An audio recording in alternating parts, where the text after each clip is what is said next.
Everyone benefits from health messages that use plain words and simple pictures.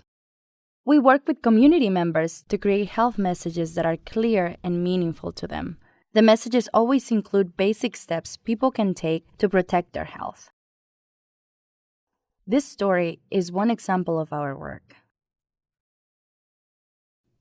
My name is Irene Akutaquit. I'm a tribal member of the Robinson Rancheria Banapomo Indians. My mother lives in Clear Lake since 1913 when she was born there. I've lived on the shores of Clear Lake for 22 years. Clear Lake is one of the California lakes that often has harmful algal blooms. Harmful algal blooms produce toxins that can make humans and animals sick.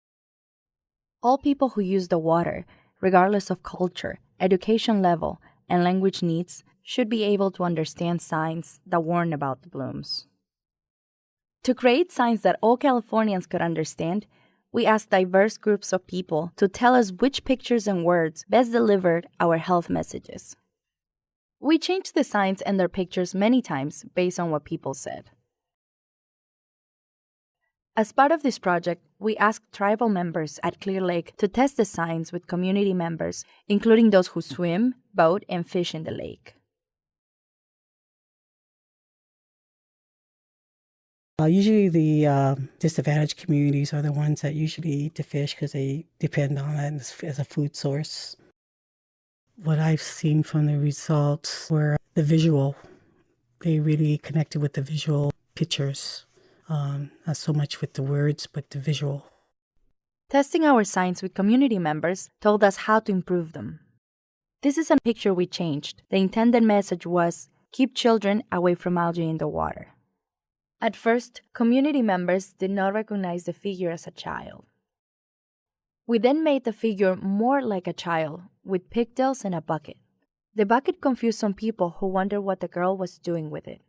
The final version looks like a child, and the bucket is gone. At first, community members thought this picture said, do not drink alcohol near the lake. One person thought this next version looked like a person reading a card because the glass looks flat.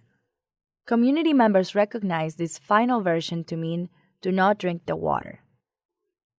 Signage is very valuable because it's greatly needed for people to make a choice about health impacts when they go into the lake. The project overall was really important, and working with the California Public Health Department, that was a surprise to me that they showed up and wanted to help us or be part of their surveys. Because communities were involved in this process, we feel more confident that the signs speak to a wide audience.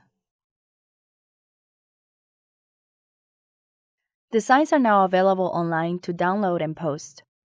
To see the signs, visit mywaterquality.ca.gov/halves.